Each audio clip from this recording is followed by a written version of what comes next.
Hey everybody, it's Len Kabasinski here of Killer Wolf Films, and welcome to a special podcast, right? Special show here that we'll do. We'll call it a Fist of the Filmmaker, I suppose, but I'm going to be joined by Matt from the Salty Nerd podcast. I'm going to be joined by my man, Joe from Ozone Late Night, and I'm going to be joined by my production designer, Erin, from my upcoming film that we're working on right now called Demoniac. So I hope you enjoy it, but we're going to get started right now.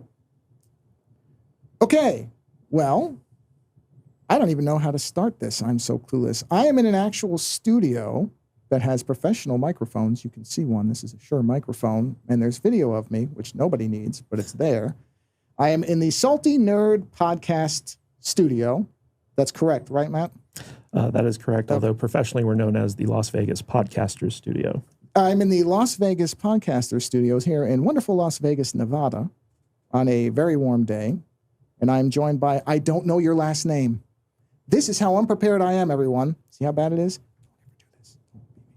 Anyway, I'm here to talk to Len Kabasinski and his production designer, who Len is going to give me the full name of right now. Erin Dougherty. And we are joined by Matt, last name? Kadish. Who is one of the hosts here on the Salty Nerd podcast. And we're doing an impromptu kind of, I don't know what we're even going to call it.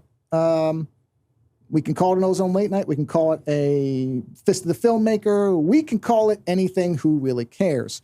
But basically, I'm here in Las Vegas, a rare event where Len and I are in proximity. We're in the same place as we were for like 15 minutes in Burbank, California, a while ago. Was that last year? When was that?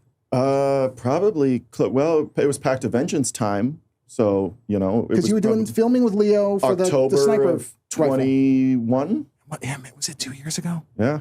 Yeah, a little over a year. Wow, man. I have no sense of time anymore. Pandemic destroyed that. So anyway, we're gonna talk about Demoniac because Erin. Yes. Oh my God, I'm doing all right. Erin is the production designer. So Erin, let's start off with explaining to morons what a production designer is and does on a movie, because I don't know. Well, I'm learning myself. Basically, everything that you see. You know, you read a screenplay, you look at a script, it's going to just be giving direction to actors or telling a story. So all of the visuals are not really included in that. So a production designer would read through the script, block everything out, figure out exactly what the aesthetic is going to be, how everything's going to look, everything from big scale sets, set design. So you may have to actually physically design a space, a building, things like that, and then hand all of the actual technical details over to people who would build it. So you're like a visual design man, or not visual design's the wrong word for it, but you handle the visual side and kind of manage everybody underneath that. Yeah, that's right. Manage an art director. Okay. Yeah, there's a thing called mise en scène. I've heard the phrase, term, but I only speak bad New York. Production designers are in charge of the mise en scène. Oh, yeah, that's cinema stuff. I think it's important to say, like, for example, Eileen gets a script from me or a scene from me.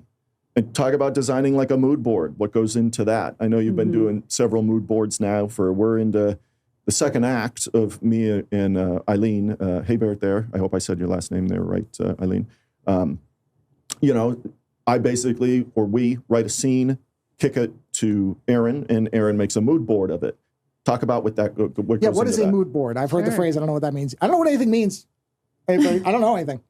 So a mood board is just a visual, like I just only use images. So you might have everything broken out into just like literal pictures. So a mood board it's similar to something you might see like in a collage in somebody's bedroom or something, like a dream board of things I like. Let's see if I've got it. So let's say the scene is saying highway overpass night. You go out and Google search for highway pass overnight, put the picture on there and say, okay, this is in general what we're looking for. And then you dial in at some point. All of the details. Okay. Yeah, exactly. Okay.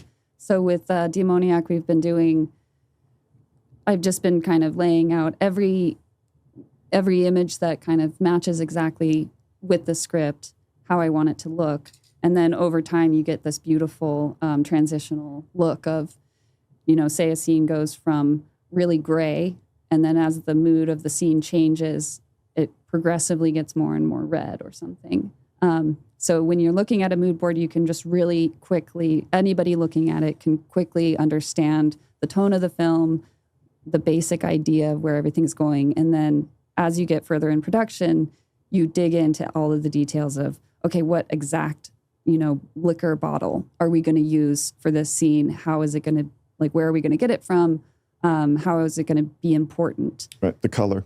How do you refill it after everybody drinks it in 15 minutes? Well, that'd probably be me. Yeah. But yeah, I think that's another thing, and Erin can expand on this, but a lot of times it's also setting colors and lighting schemes already. When I did a film like Swamp Zombies 2, I was already designing some of the lighting schemes and patterns and stuff, and me and the writer of that film wanted to make it look like a comic book, like an old EC comic or whatever. So I thought, okay, we got to use these rich, popping colors and stuff like that. Maybe something like Demoniac is something more low-key, where we want the hazy, smoky, not in-your-face, bright color schemes and stuff. And in the mood boards, I think, bring that kind of thing out. But talk about... Okay, so is a mood board kind of an enhanced storyboard? Is that the way to think of it? Because Sure. I know I'm familiar with storyboards. I can think visually that way. Mm-hmm. Yes. So is it something where you would actually have those images above a storyboard image to kind of point out things? Yeah, okay, you could do that. Really, it's pretty open, and I've been doing mood boards for in other professions for a while now, so it's definitely how I work. It's how I can visualize. That's how I'm very visually driven anyway. So almost everything I do, I like to make a mood board for it. Okay, because I was going to say, I've seen HGTV crap where they talk about mood boards. I mean, I don't watch HGTV, but it's on Dentist's Office, so I can't avoid it. But, when they say, oh, I'm making a mood board, I'm like, wait a minute. So they're talking about a similar type of process. This is the same type of approach for anything. Sure, yeah. Okay, okay. Yeah, there's actually a practice in filmmaking called a visual manual. And a lot of directors, what they'll do is they'll take images that they find either online or in magazines or whatever, and they'll put them in a manual. And basically the whole idea behind a vision board and a visual manual and stuff like that is to communicate to other people what the director is seeing in his head as to the look and feel of the film. Like LA Confidential, famously, the director of that movie, I forget his name right now, but he created a visual manual that was so detailed that in his pitch to the studio, he just put the manual on the table and the executives passed it around. And he was like, this is what the movie's going to look like. And they were all like, you got your budget. Mm-hmm. So it's basically a way to get everyone on the same page in terms of how they're thinking about what the movie's going to look like. Right. Yeah, we had done that on Pact of Vengeance. Me and the editor and director of photography, who were the same person, Steven Steinbacher there. We had discussed beforehand, what do we want Pact to look like? So instead of a storyboard where we're taking images out of magazines and stuff like that, we actually went to other films. And I said, well, you know what? The look of this kind of picture, I would like to be like Scott's film Domino from whatever it was, almost 20 years ago, probably now, or something like that. And forget about how good or bad, the film is itself. It's the look of the picture, and that saturation or desaturation at times is what I wanted Pact of Vengeance to look like. And I think Steven did a really good job with that. I think the look of the picture and things like that is what we wanted it, to be. Mm-hmm. So in the case for Demoniac, when did the mood board process start? Was that during script writing, or was it, because I don't know how with the script, if you've been doing it in parts or if you kind of had a fleshed out vision of it, or how it went with that? Yeah, with that, what it was is me and Eileen pretty much from the beginning had decided we would co-write this. And how that kind of works is I kind of write almost an outline. I'll write the scenes, the dialogue, everything like that, and then I pitch it off to her, and then she polishes it and everything like that. She's a much better writer than I am. She's got a degree in creative writing from Central Florida. That's the same university that Miami Connection was filmed at, people. So I just learned that last night. So what it was is I would pitch off stuff to her. She would polish it, give it back to me, and then we'd go forward.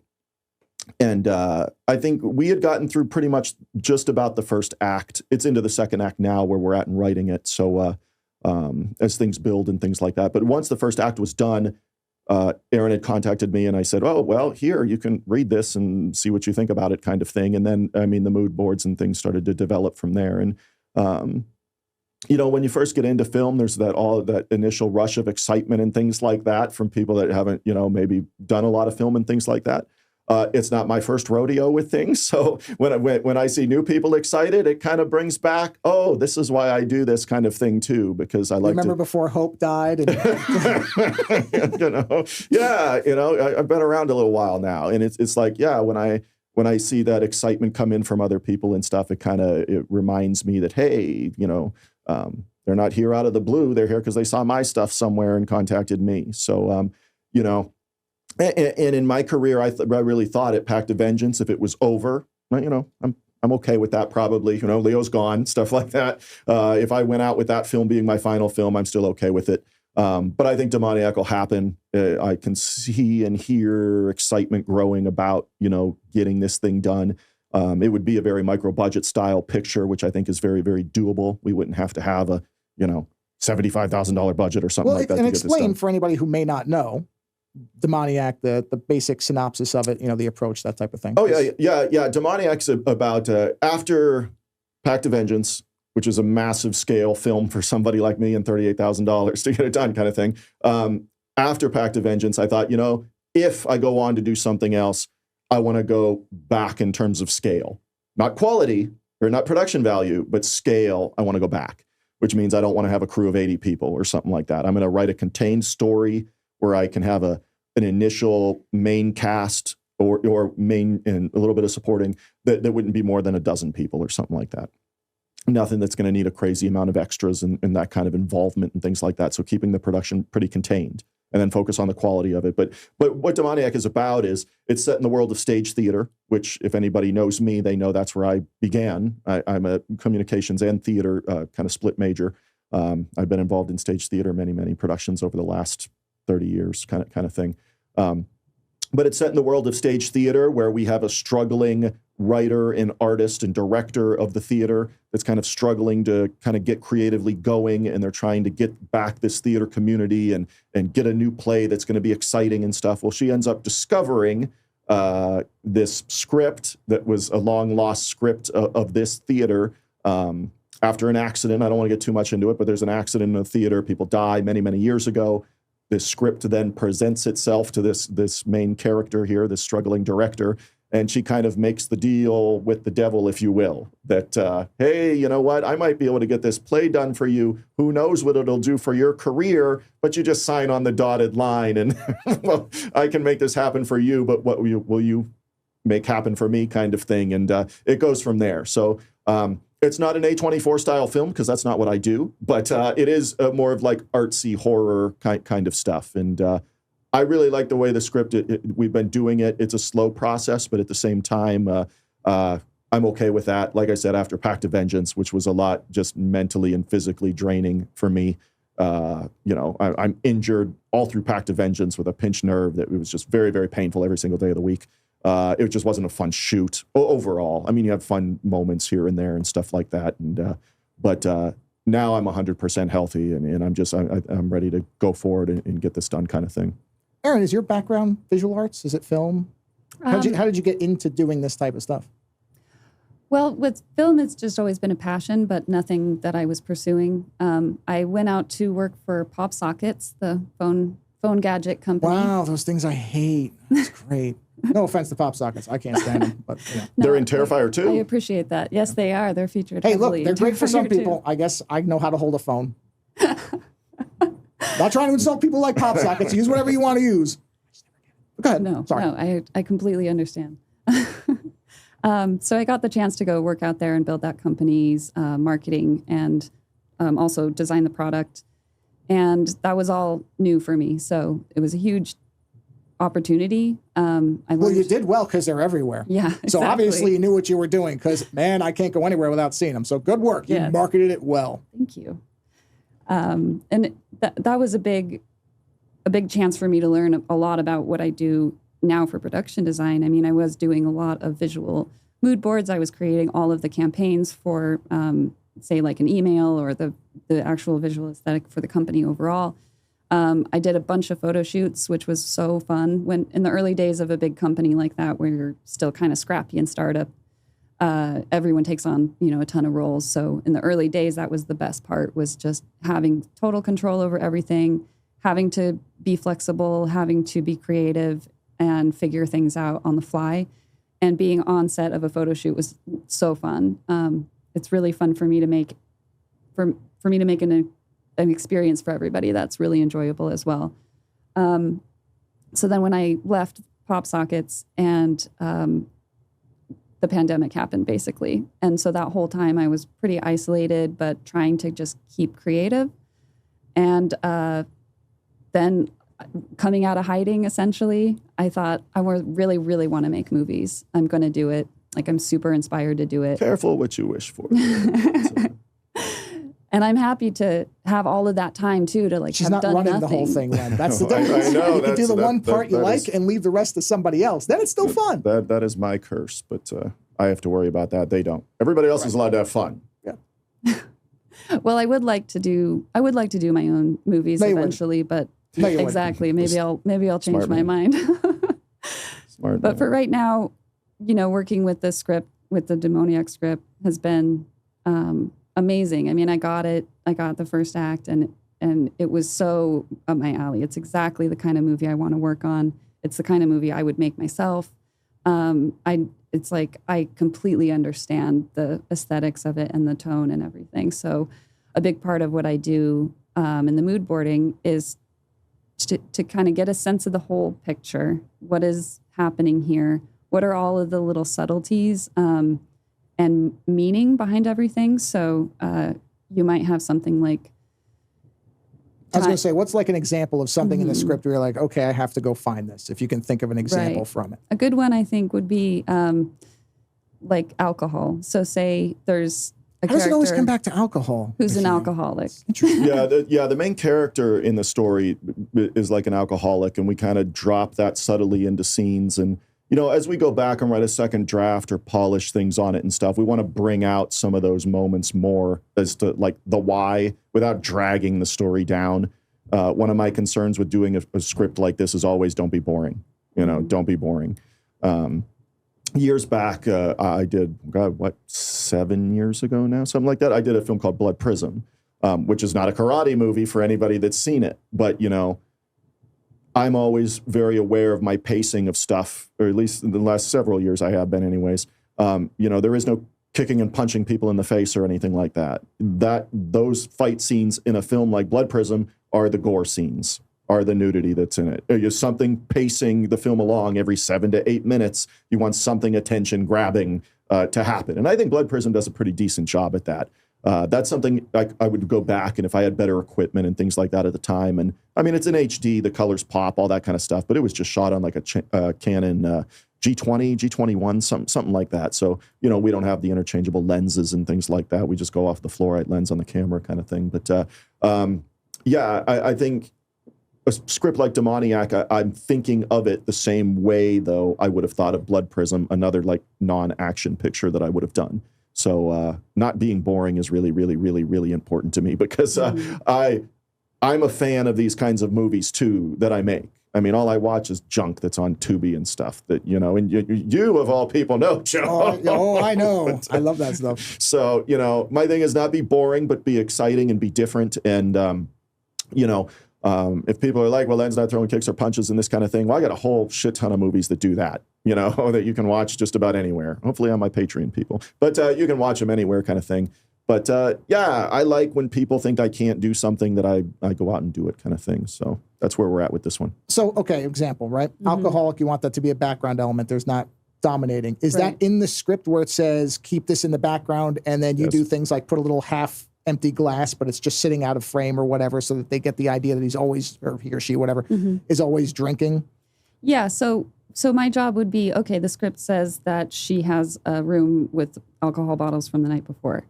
Well, what does that look like, and why is that important, and how important is it for the whole picture? So if it's unimportant and it's just sort of a one-off thing that happened in the movie and it's not part of a bigger theme, then it's not as important. You don't have to focus on the artistry. So of, like, the character's not an bottles as alcoholic, much. character just had a night binge drinking. It's a Right, one-off. that's different. Not as important. But Very when it different, is yeah. important, you can start to really build in visually how does this become meaningful to the viewer? So we're talking a lot about light, because light is a really important factor in movies in general. So if you have bottles in the morning, having specific ways that the light is shining off of a glass or reflecting off of the alcohol in the bottle can be really meaningful and can really tie everything together visually over time. You might see that several times repeated throughout the movie.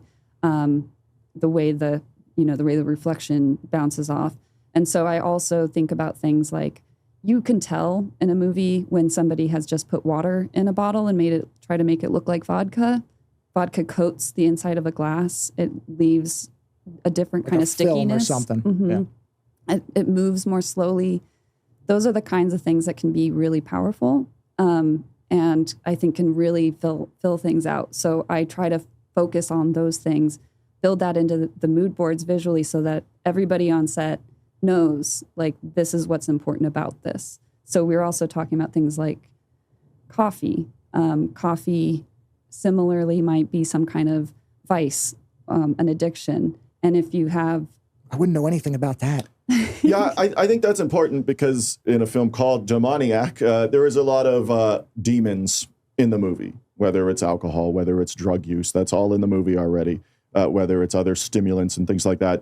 There's all kinds of like things. And it's not just, there's personality demons. Then there's like obviously stuff like we mentioned, drug use and things like that in the film. So it's a running theme throughout the picture. And we'll all tie it together as we write it. Is that something where when you're doing the mood boarding and you're reading the script, and okay, let's say there's a scene, I don't know if there is, I haven't read the script, I don't know, but let's say there's a scene where the character, the demon character, the devil character, whatever, is in the room explaining something and the person is going to agree to it. And in the script it says sunlight or light coming through window, but nothing else. Is that something where you would say to Len, hey, maybe we should tint it slightly red to indicate evil? Okay, so that's absolutely, there's that kind of back and forth with stuff like that. Yeah. Mm-hmm. Okay. Definitely. Yeah. So we are in the early days of the script. It's not. See, Matt, I know made. a little bit about film. This much. I know that much. Sorry, go ahead. So there's just a lot that I'll probably do now and then revise later. But communicating with both Len and Eileen at the same time is really great. And I think we're definitely like feeding off of each other that way. As I think of things that are important when I read the script and I say, oh, coffee is standing out to me. It's not necessarily that was even intentional on their part. I'm reading into the script and trying to read through and find all of the themes and then match it visually. So those might be built over time because like with the coffee and I think a lot about the steam of coffee and how important that becomes visually and how it relates to the demoniac concept. And so when there's more of a presence of the evilness, and the coffee may be really, really steamy. And when it's not like that and it's more of a depressive scene, then it's ice cold. And you can tell and you can just see that it's just not as like alive. A character walks in the room and the steam suddenly blows away and there's no more steam because it's so cold and I guess it'd be the opposite. I don't know how steam works, sorry. But so how important, Len, because I know from the way you like to shoot, you need to, especially because it's micro budget. You don't have $40 million to waste, over a week. Everything has to be dialed in. You have to know what that day, how many hours, all this. So I'm assuming that the mood board has to be pretty tight to the point of, we're not going to vary more than 10% of what's going on here. And that may be because, okay, something's not available, whatever it is. So it has to be almost where you can literally see what's in your head from the script, right? When you get to that point. Yeah, I mean, the good thing with that, obviously, is like a storyboard or a mood board or something like that. I mean, you have it ahead of time. You know what I mean? I'm going to know what lights I need, what gels I need. Can I film it in a room that has windows? Do I have to blacken out the windows? What do I have to do, to create the visual stuff that, we want it to look like kind of thing. So knowing that ahead of time, it's just like I go back to Swamp Zombies 2 and Swamp Zombies 2 and Blood Prism, I think are my favorite like lighting type stuff because they were a lot of fun, both of them. I mean, Angel of Reckoning kind of has some moments like that. But some of them are like they're in a discotheque or whatever at the end of the movie. That's kind of a layup in terms of having cool lighting because a discotheque is going to look awesome no matter how you shoot it usually. But having the mood boards ahead of time really establishes, okay, we're gonna shoot it this way. But also when it comes time to editing, those mood boards would go to the editor as well. We want the coloring to look like this, saturate it like this, do this in post kind of thing, amplify what we shot in camera in post to make it look like these kind of thing. So Yeah, it's coming together, and it'll get there. And I'm really fortunate with the people I meet on all my productions to get these things made because they're so hard to do. But you're right. And when you don't have $40 million to work with, I know that, the shooting schedule for a film like this is probably going to be 16 days, 17 days. It might be something where we film Thursday to Sunday and then break for a month, film another Thursday to Sunday, break for a month, and then wrap it up over another weekend or something like that. That's kind of how Hellcat's Revenge 2 got done, and we filmed in an actual prison in that movie, a jail. Pact A Vengeance wasn't that dissimilar either. We filmed in, we had one stretch where we filmed 7 days in a row, but other than that, it was, Thursday to Sunday here, Thursday to Sunday, go film with Leo, and it's over, kind of thing. Yeah, because you had the hospital set, right, for a set 1 day, 2 days. What was that, 1 day? Yeah, one day. Yeah, that was amazing. And when I went out to get that hospital set too, it makes me not want to not want to screw around trying to make science centers look like hospitals anymore. I want the budget to go out to California. Well, that's the problem, right? Once you have something like that, then you're going to be chasing that if there's ever a hospital set again. That's the problem, right? I don't think I'd ever go back and try to do shit that I tried to do 20 years ago on Swamp Zombies and stuff like that. But that's where you learn and grow and get better at things. It's just... It really made a difference in terms of something like Pact of Vengeance, because I don't hear one person complain about, well, they tried to film that at a school or university or something. No, it's a hospital. It's a hospital set right in Hollywood. The same with the prison in Hellcats. I mean, that's not a fake. That's not some paper mache prison. That's an actual. That was a historical. Yeah, right? It was an actual jail, county jail or whatever like that. It's down near Maryland. It's technically in PA because the Film Commission in Pennsylvania kind of got it for me, kind of thing. But yeah, it was a real jail, and it stopped functioning as a jail in like the 70s, and then it became a museum. Obviously, their big time of year down there, I think, is Halloween, because they do stuff in the prison for Halloween, haunted house type stuff and all that. But working with the Film Commission was great. And in Challenge of Five Gauntlets, they got me a lumberjack museum, which the lumberjack character, who's supposed to be in Scotland or whatever, like, I mean, you can't tell. He's just in a giant sawmill. So we could film that in Pennsylvania, So yeah, they got me the lumberjack museum, which was awesome. I've really been fortunate about all that stuff lately. But I think the past several films and stuff too, I've learned that I just won't cut the corners I would 20 years ago on Swamp Zombies or Curse of the Wolf or Fist of the Vampire or anything like that. And that's just me, that I thought, man, if I can't get better at my works, then I don't want to do this anymore. You know what I mean? I know you and I, Joe, have talked about this, when we talk about watching, our Tubi TV tournament and things we did for my Fist of the Filmmaker show, our Forgotten Movie Den show and things like that. And it's just like, man, some of these like video churning out companies that are just spitting out 10, 12, directors spitting out 10, 12 movies a year and stuff like that. But then we watch them and it's like, there's nothing that gets better about any of these movies. Nothing.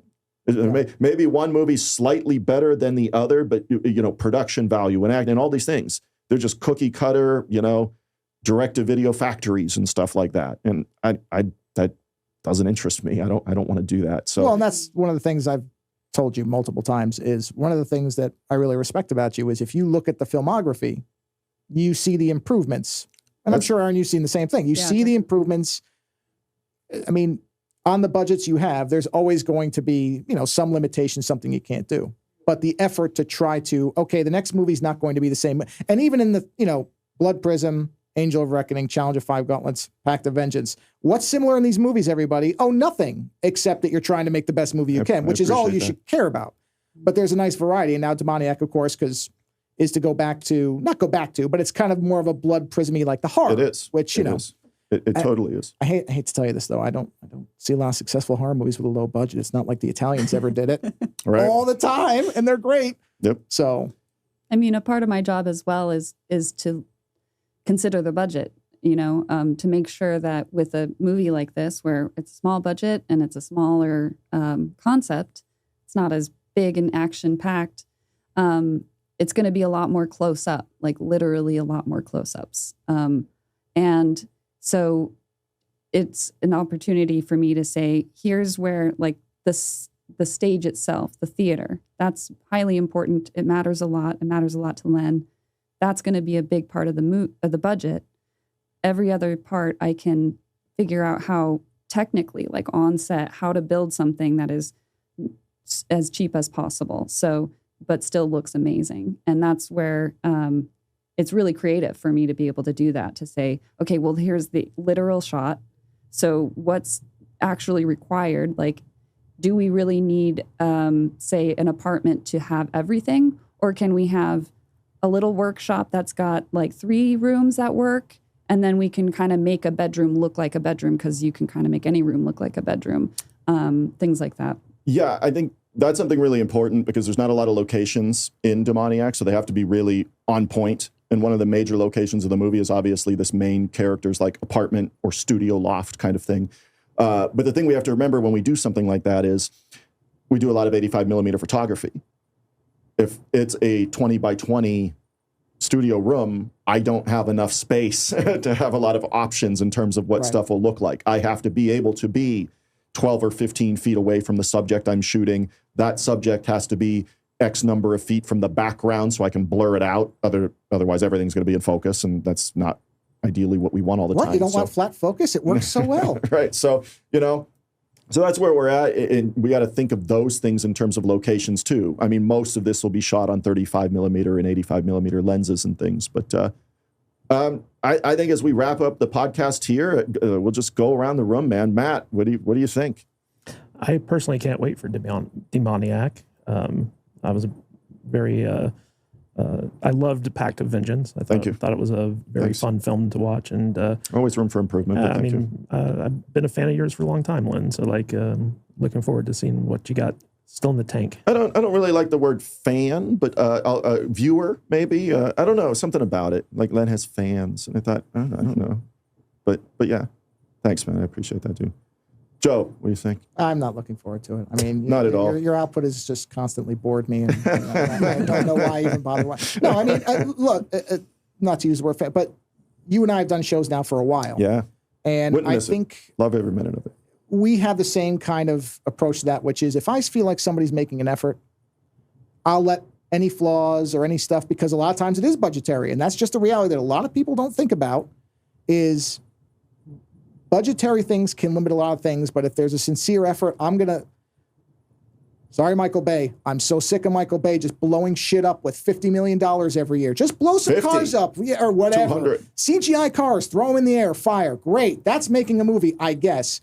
Or somebody who has 100th of that tries something and, okay, yeah, I can see the boom mic. Am I really going to get that wound up? No. I want to see the effort. So I'm sure it will be, as every movie you've made in the last however many, 6, 7, your attempt to make the best version of the movie that's in your head. As long as it's that, I don't have any doubts. I'm sure I'll enjoy it. And that's all I really can ask, honestly. Because we know power perceived is power achieved. That's right. Erin, final thoughts. Well, this movie is pretty much the most thrilling thing I've done in a long time. I'm super excited about it. We watched Hellcat's Revenge 2 together, and it was awesome. I was so impressed with that one. I was so impressed with Pact of Vengeance. And anybody who's doing the work that they want to do, who's actually producing the content, making it happen, putting it out into the world, and doing that consistently all the time, it's so impressive, and I can't wait to be a part of it. Len, final thoughts on your own film? For me, I just want to ride choppers and get tattoos and stuff like that. But no, I'm ready to get back at it. I think this is the kind of thing, when I did Blood Prism, I had come off Hellcat's Revenge, the first one. And that was a good shoot and stuff like that too. But there was a lot of last minute scrambling around and stuff like that in the first picture we did for it. And then I said, you know what? I'm going to downscale, but up the quality and things. And I'm proud of the transition we did from like Hellcat's Revenge 1 to Blood Prism. And I think this will be similar, although I think I'm better at what I do now than I was 7 or 8 years ago. And I have the opportunity to go out and prove that. And that's just what I'm about to do. To quote the late Roddy Piper, just when people think they know the answers of me, I like to change the questions. God, we just lost the Iron Sheik too. We did. What a bummer. Yeah. Fuck Hulk Hogan. Now, anybody who's listened to my show, which is probably next to nobody that's watching this, but if you've listened to my show for any amount of time, you've probably heard me complain about a company called Google and a product or division of theirs called YouTube, because it sucks. And Len has become one of the recent crop of people, because it's been happening a lot in a lot of places, who's had a channel demonetized, deleted, half the content missing, terminated, just gone with no real. They didn't give you any explanation, right? Nothing up front. No. Did they give you a warning even before it happened, or just nuked it? They pretty much just nuked it. What it was is I woke up, I think on a Sunday morning, whatever it was, 3 weeks ago now, and I had an email to my Hotmail account from YouTube just saying my channel was terminated because of sexual content on it, which I had in unlisted videos that I would put up of my films for like Patreons and so on and so forth. No sweat there, as I usually have them doubled up, meaning if you're going onto my Patreon for movies and stuff, they're all on Vimeo now, so you can download them on Vimeo and stuff, but they're not on YouTube, obviously, at all, because I've been terminated, as they said. But no, there was no warning. They said I could debate it, or whatever word you want to use there. Debate it by sending us an email if we did this incorrectly, or you want to state your spiel or whatever. So I said, okay, fine. So I emailed them. I said, put your URL of your channel on there and stuff. So I do that. And they said, well, we can't help you at all because the URL you gave us doesn't exist. I'm like, well, of course it doesn't exist. You terminated it. And come on, you know what I'm saying? But some of their stuff was pretty weird that they told me about. It was, we don't put up videos that have sexual stuff for sexual gratification or something like that. And I'm like, what does this mean? I have like unlisted movies up there that are, rated R, but I mean, they're not anything worse than that. You know what I mean? So, but yeah, I was given no notice about anything. When I debated it, they didn't really let me debate it at all. And it's gone. So, and really, all I had on my YouTube channel was my uploads for like Fist of the Filmmaker podcast, where I'll talk about my experiences in indie, micro-budget indie film over the last, almost 20 years now, right? I'd have those up there, and there's nothing in those. It's me talking, you know what I mean? Or sometimes I'll put up some pictures of movies or stills from movies I've done and things. Same thing, I had a Forgotten Movie Den. I get emails to this day all the time, whether it's on Twitter or Patreon or wherever, just saying, Len, what are some of your favorite movies? I'm like, wow, that's an extensive question, or what are some of your favorite Shaw Brothers movies? I'm like, oh, wow, So yeah, I made the Movie Den where I highlight a bunch of strange movies probably no one's ever heard of for the most part, and I talk about them, and there's nothing in those. It's me talking. Maybe a couple pictures of this is what the VHS box of this movie looks like if you want to try to go rent this on, or find it kind of thing, the art of the movie or something like that. And that's all that was on those. Fist of the Filmmaker there, I talk about the experiences. Forgotten Movie Den we mentioned is just talking about movies. My films were unlisted, so a child cannot just wander on and find them. I wouldn't want that either. I don't want my kids watching my stuff, but, I don't understand it. I mean, we know Google's the worst thing that's ever happened to YouTube. I think everybody knows that. Even the person that still uses both services or whatever, they can all agree to that. But I think it's interesting from a fan perspective now, and I hate the word fan, viewer, supporter, whatever. But I have a few here with me today, and Joe, Matt, and Erin, that have seen my channel or seen Patreon or seen my YouTube channel. What do you guys think about the whole thing? Have you seen it with other artists that you like? Oh, I've seen it extensively. As I said, I've complained about YouTube probably for going on 6, 7, 8 years now, because even outside of this, YouTube's algorithm is completely unknowable and arbitrary and nonsensical. Google in general has no support structure. You can't get a hold of any person. There was somebody who's had a video, I remember they said, that was delisted, and they appealed it, and they got a response back in 15 minutes on a 20+ minute video saying, yeah, we've watched the whole thing and we're still going to hold it up. So somebody managed to watch it. So they either had it on double speed, which if you're looking at an appeal, that is not a proper appeal process. I'm sorry, you have to watch the video. So yeah, it's a nightmare. I've been no fan of YouTube for a long time. So yes, it's been, and in the last 3 to 6 months, it's been happening a lot more.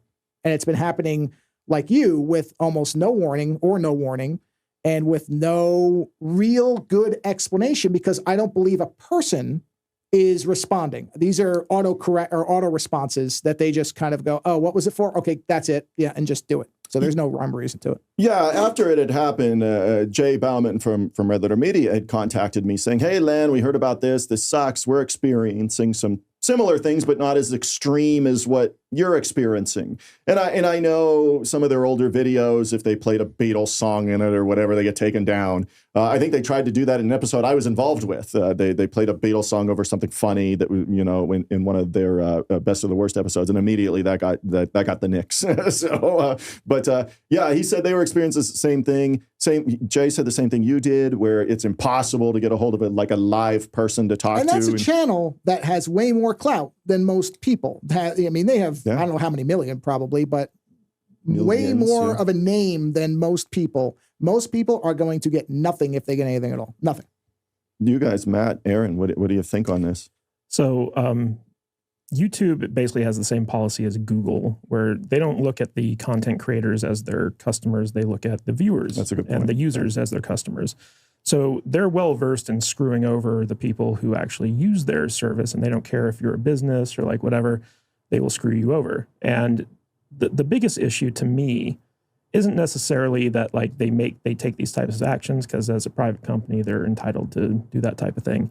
It's the uneven enforcement of those actions. It's like they pick and choose who they're going to apply these ever-changing standards to. So my question to you, when you say that, then why someone like me that has unlisted videos? Because my videos that are public, I went through their, if they're swearing, you check a box. Is it made for kids? No, I check a box. But there's just swearing in it, just me or just talking. So Google and Yahoo have, or not Yahoo, Google and YouTube have very clear anti-sexual or pornography like guidelines in their terms of service.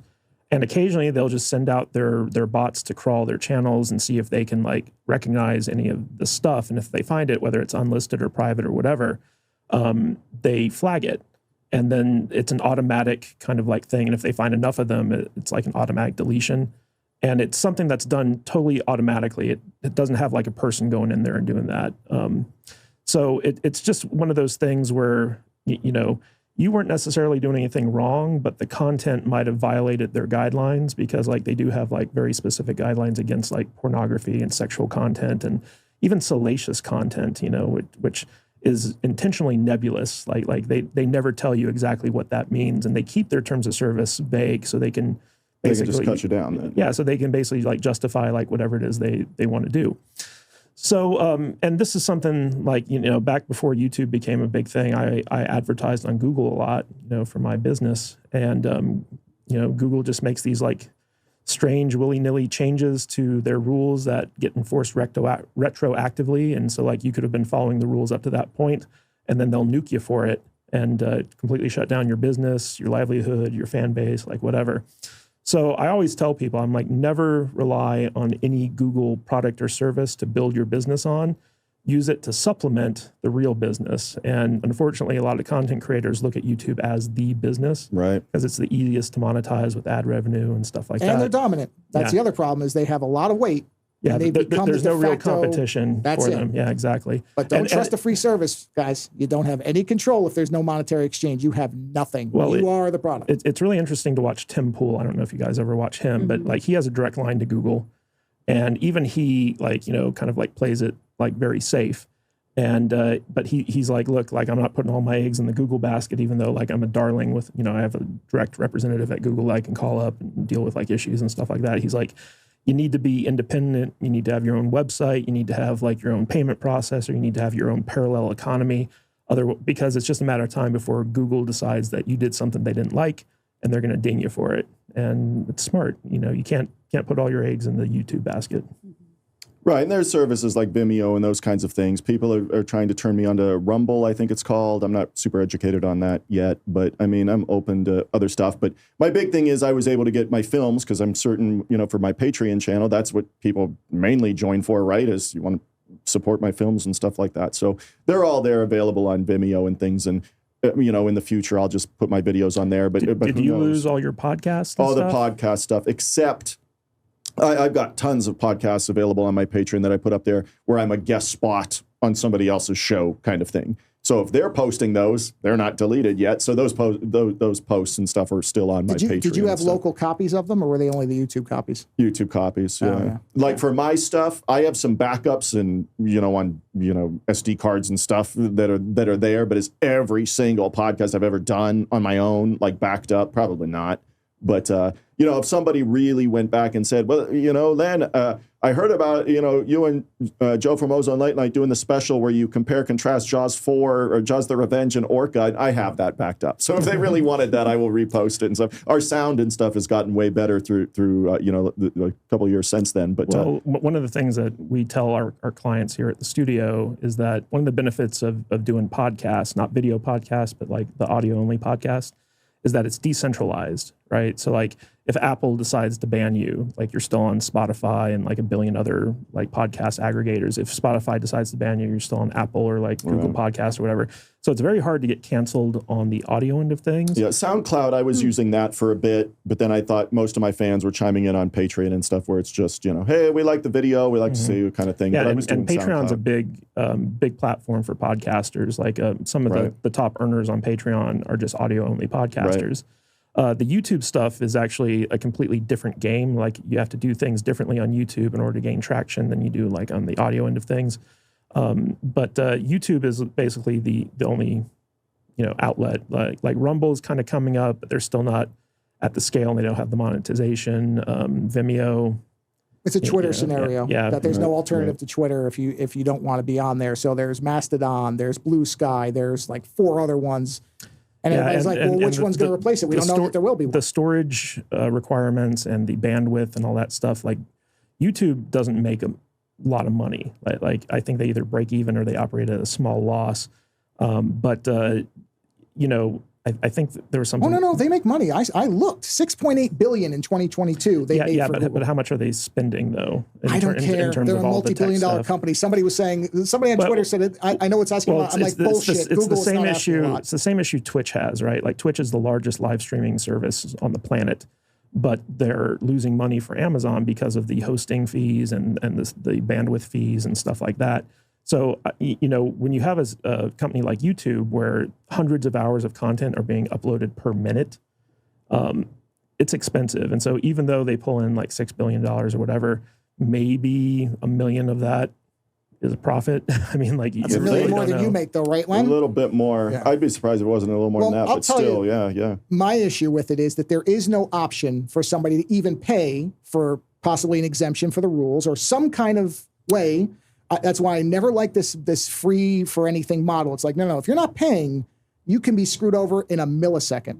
Understand that if you're not paying. Even if you are paying. Because you can be, but you have more recourse there. You could say, you got to refund me. On the Google end, when I was spending money on Google AdWords and they changed their terms of service and nuked my business, there was no recourse for that. And I was spending like $250,000 a year with that company. I had a Patreon supporter message me on Patreon saying, I'm really pissed off about this because I pay to have YouTube Premium or something like that. Mm-hmm. So they're paying for a service and then the stuff that he likes gets deleted or terminated, whatever you want to call it. Well, that's correct, though. The reality is there's a rule in photography that if it doesn't exist in 3 places, it doesn't exist. So you need to have a local copy, a cloud copy, and then wherever a service you want to put it on or something like that. I mean, there's variability in that, but that's all my podcasts are in folders, gigs and gigs and gigs, because I'm using a hosting service. Tomorrow, they could send me an email saying, you know what? We don't like swearing.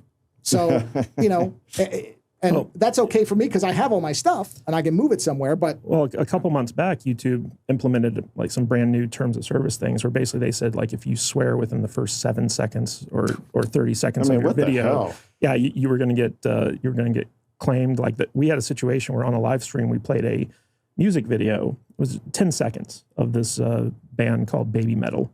It's a Korean like heavy metal, like all girl band. I'm all about metal, dude. Yeah. So we played 10 seconds of it on our live stream just to like kind of goof on it.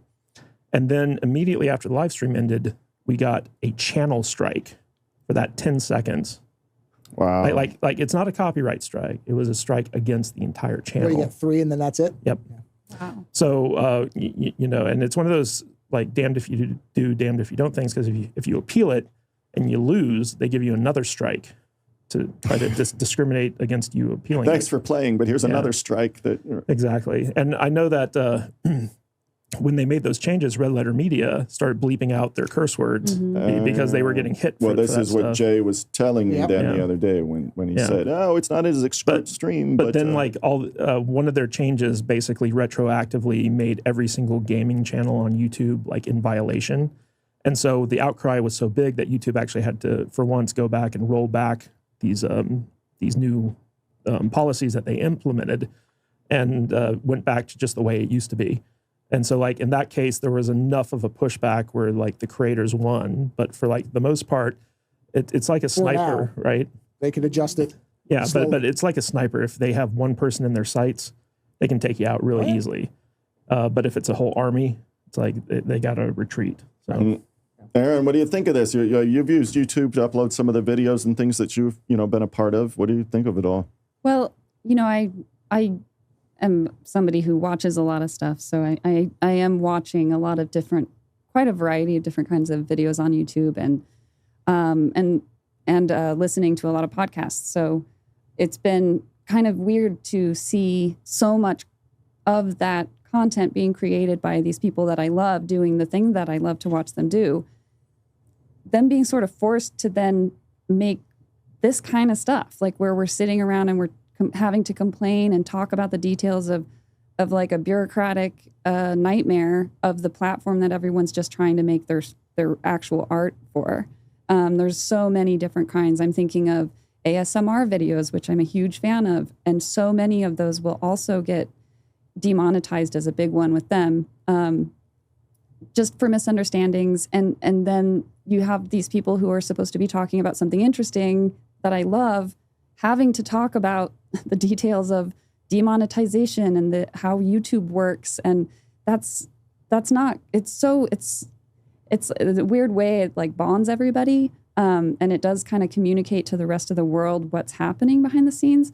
But I wish it wasn't like that. I wish that people couldn't or didn't have to make content about how bad it is to make content currently.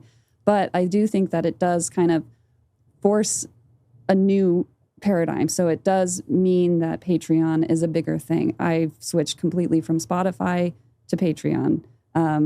All of the people that I like on YouTube, even though I might watch their stuff on YouTube still, I want to go over to Patreon and give them money because I don't want this kind of thing to keep happening to them. So I just hope that there's a lot more support now for that kind of thing where creators have a place to go, put their stuff up by themselves without a bunch of oversight, and get paid directly and not have to, hand over a bunch of their profits to some third-party company. So, Matt, somebody like yourself that's pretty versed in this, let's say you could fix it. What's one thing you'd want to do? So I think that it's important to have very clear terms of service, like guidelines that creators can follow, and not should it be a contract though? If you have your terms of service, are you allowed to adjust them a week later? Or can you say, hey, here's our terms of service. This is set in stone for 2 years or whatever it may be. What do you think? Well, I mean, one of the big problems with Google is that when they change terms of service, they retroactively apply it. Right. And I think that's just because that's the easiest thing to do because they update their algorithms and therefore every channel is you now can make the rules as you go along then, though. But the idea... And they do. And they do. They do. I've seen it. Well, yeah, the idea here is basically you can play by the old rules, and then the minute they change the new rules, all of a sudden, like, you're doing something wrong, even though, like, you weren't doing something wrong before. But in my opinion, like, transparency is always the best policy. So instead of having very, like, nebulous, like, vague terms of service, which give them a lot of, like, latitude, tell creators exactly what they need to do in order to be in alignment with their policies or whatever you want to call it. That would be like the first thing that I would think would kind of like give creators some sense of like, okay, I know specifically what I can and cannot do. If I want to play the YouTube game, I have to abide by these rules. And then if they want to change things, don't just change them, give people an update, let the creators chime in on the stuff. And then once you have their feedback, incorporate it into the changes and then make the changes. Make it a long process instead of like a very abrupt process. Like just the other day, so like YouTube used to have a policy where you weren't allowed to make any content that said that the 2020 election was, fraudulent. And then just a few days ago, they came out and said, okay, we're not going to enforce that anymore. And so now you can have like the craziest conspiracy theories about the 2020 election as you want as we go into election season. So cool. There's no real consistency here. And they can just change their minds over like what they feel is misinformation, disinformation, all this other stuff. But, you know, and there are certain things like they claimed your videos for sexual content. In the films, actually, because nothing that I posted that was available for public to watch had anything even remotely like that. Yeah, Now, but just the fact that it was on the channel. Yep. It was on the YouTube channel video had unlisted. it. That's all Yes, they the cared YouTube about. video A had YouTube it video had it. unlisted that the public could not watch. Only people on my Patreon, really, or it had an unlisted link that I sent them to a cast member or something like that, could see it. But, you know, like you were saying, though, if they can change the rules and then apply them retroactively to videos I've already done, you know. Well, okay, so let's look at it this way too. YouTube doesn't care. Google doesn't care about you. Right. Let's start with that. They care about a small percentage of people who generate a lot of views and ad revenue for them. So that's understand that, everybody. Yeah. They couldn't give a shit okay. less about you. So that's one thing. To me, if it was me who was, and Google is also as a larger company, just a completely clueless and badly managed company. So that's another thing is even the company above it has no clue what they're doing. It's not hard to see evidence of that everywhere. I would make it where there would be a, you know, the free tier, the completely free Wild West tier that kids could look at and everybody else. Okay, yes, there should be strict rules, like you said. You don't want your kids seeing it. That's fine. There's nothing wrong with that. I'm 110% in agreement with something. And like they did year or two ago put this thing in where you had to say, is this for kids or not? That didn't used to be there. It was there until they deleted me when I was doing videos. It was there, and I clicked it every time. And all that was in it was just swear words. Yeah, and that's a great thing to make somebody have to say and then be held to what they claim is for kids or not. I think that was a great move.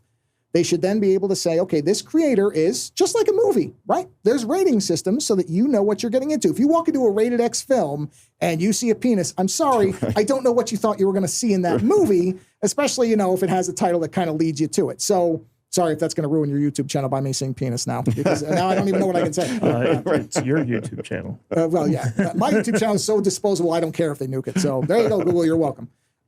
So they should be able to tell you that as a creator, I have adult content, understand that, and then the burden falls on, just like with television, change the channel. Instead of saying you can't put this thing on there, tell people here's what's coming. Change. YouTube already has a 18 and over like button where you say like this channel YouTube for video. Yeah. So why are they canceling people like me then?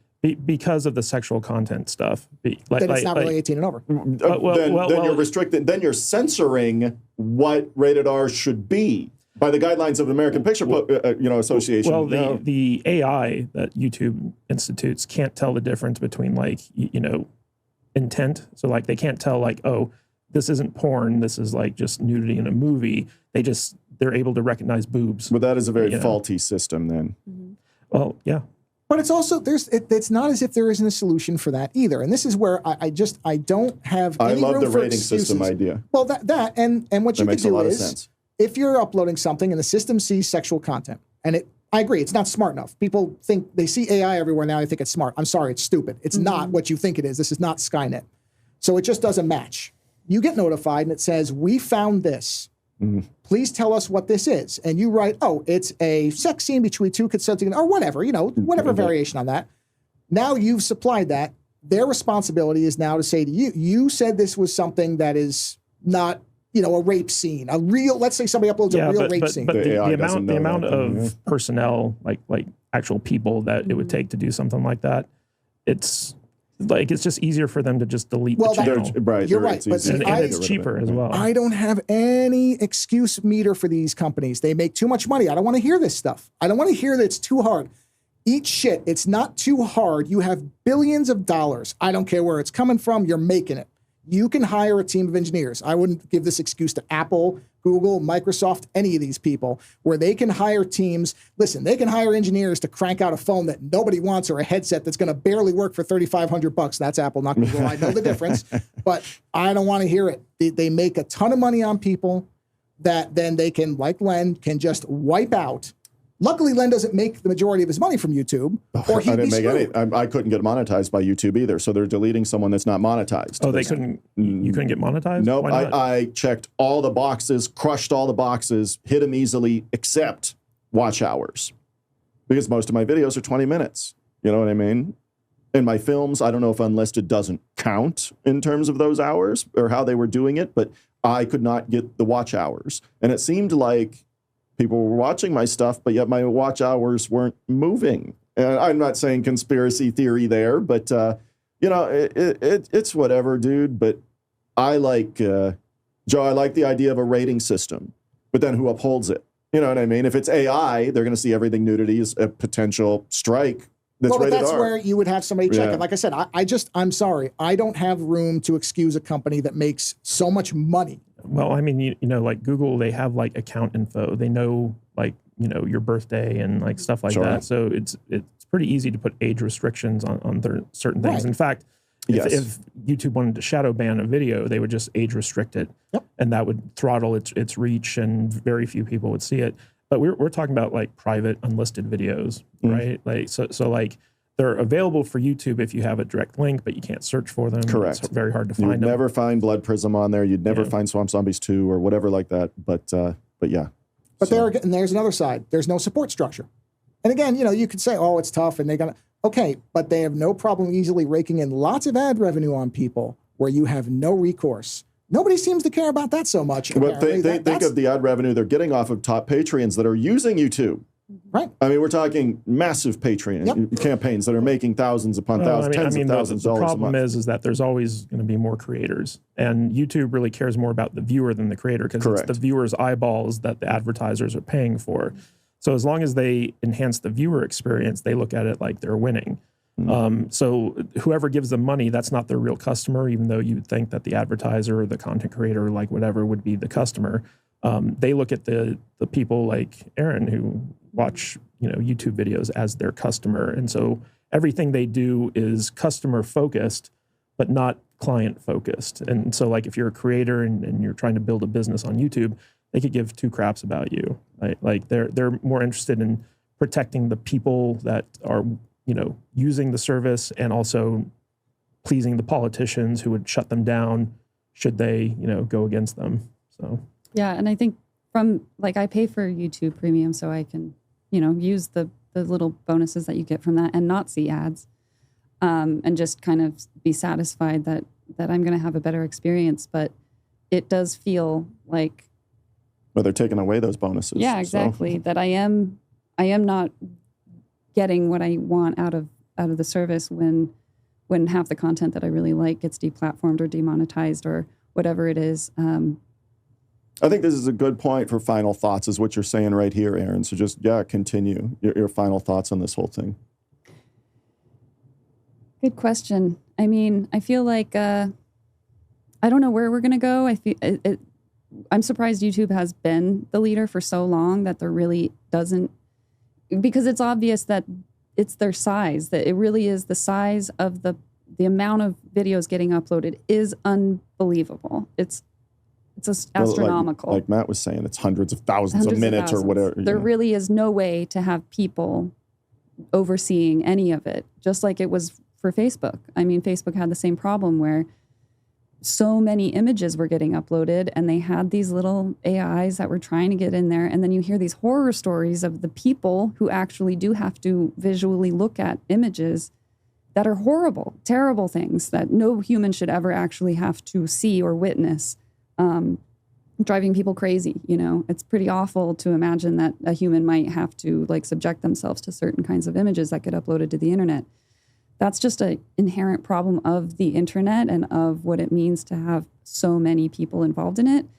But we've got to figure it out. It's been a long time. Like we've got to have at least just, you know, decentralize all of this stuff, have many, many different options so that we can have more effective oversight, because you know, I think we're talking from a perspective of people who are fairly innocent and are just kind of the victims of a system that kind of does need to exist at the same time. I want to make sure that we're not shoving the country into fascism and all kinds of terrible things that can happen from people who really do want to be destructive.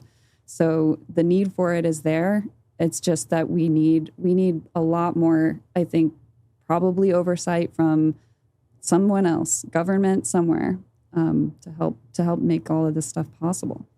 Long before AI was around to do the damage it does to stuff like on YouTube and creators and things like that.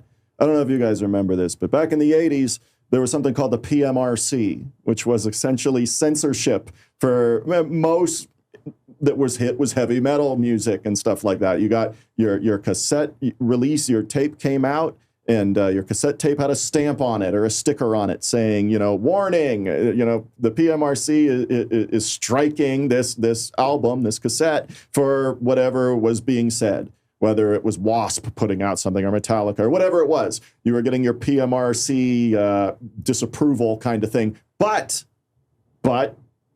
there it is on the store shelf. People can make their own decision. They were just letting you know, we disapprove of that. Mm-hmm. And PMRC was looked at as a real bad thing, and then it disappeared. Now we look at it, the PMRC was nothing compared to just getting outright deleted. PMRC put a sticker on you. Mm-hmm. It didn't stop you from listening to it. They were warning you. Wasp will corrupt you. Blackie Lawless's lyrics are Accept, or you name the metal band, Judas Priest, whatever, Ozzy mm-hmm. Osbourne. But it didn't stop you from buying it. They didn't prevent you from buying the product. Right. How bad does that look now? It doesn't look as bad as what we're dealing with now. It actually looks like a blessing that, if you want to say, before watching Len's content, here's a warning for you. There is a boob in it. Or there is somebody getting their guts ripped out by a zombie. Or something in it. If you want a warning, which is what the Motion Picture Association, that was your warning. This is rated R. Yeah. What you're about to see is rated R, rated G, rated PG, rated PG-13, whatever it was. There's a body count of like 150 in Red Dawn in 1984. That's a PG-13 movie. So Death and Destruction massively can be PG-13, mm-hmm. but you show a boob and it's automatically rated R. That's a classic hypocrisy of what is objectionable. Yeah. Matt, final thought. Len, you've kind of made your career as like an alternative filmmaker, like an independent filmmaker, someone who operated outside the Hollywood system. Sure. And that worked out. And I wanted to. Yeah, and that worked out well for you. And so in the same sense, in the social media realm, you have to look for alternatives to the big, companies like YouTube. So, building a platform on Rumble, building a platform on Minds, like the new Twitter, like stuff like that, that is more free and more accepting of free speech and things of that nature. When you're able to build these like parallel economies on each of these free speech platforms, in a way you're protecting yourself, and you're also continuing like your rebel mentality of like, I don't need to do what the establishment wants. I can do my own power. Thing. Exactly. And so like that combined with Patreon and building your own email list and kind of nurturing your fan base on these alt platforms that support free speech, I think that's the way to go. This might have been like a good thing looking back on it, because now like you're not dependent on YouTube. You can go elsewhere. You could even build your own platform. Now it'll take time to make it a better thing. Yeah, exactly. So like I think that, those are my final thoughts, which is now that YouTube has kicked you off, build an alternative to YouTube for you and your fans, and you'll probably be better off for it. So, Joe, what you think?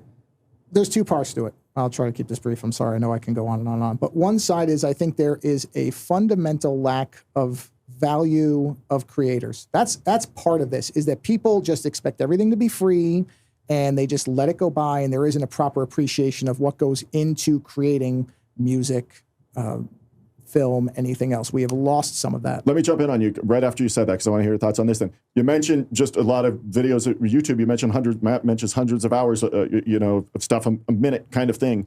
Let's say there's 20 YouTube videos that have just been uploaded. 20. Let's just say 20.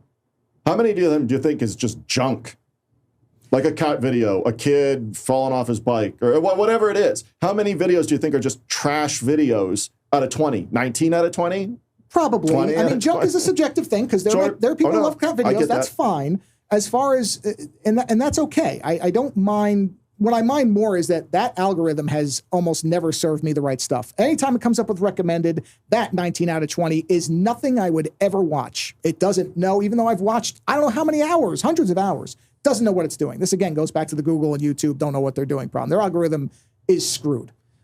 But yes, there is a lot of noise out there. But then this is what I was telling you earlier when we weren't recording. I said, as somebody who supports a lot of people through Patreon, which I mean, maybe not as much as people who have more money than me, but I support a lot of different creators. Those creators can take their time. I don't care. make the stuff you want to make. I want you to make it what you want it to be. And I will wait because I value the creation. I value the creator. That's why I'm giving you the money, so that you don't have to rely on these other things where you have to hit a timer to make it worth monetizing or any of that. Be like crap. Joe, people. But that's what it is. And there has been, some people say it started with Napster, whatever. There's always been a lack of value of creators and creative that's content. a whole other podcast right there. You want to bring in Napster. Because there's a counter argument that exposed people to music they never would have heard. LimeWire, all that. Yeah. So, Matt's correct. The one thing I've said many times on my show, I do it once or twice a year, I'm sure it's beating a dead horse for a lot of people who've listened, is you need to have a backup plan. Don't rely on anything. As Matt says correctly, even what you pay for, he's right.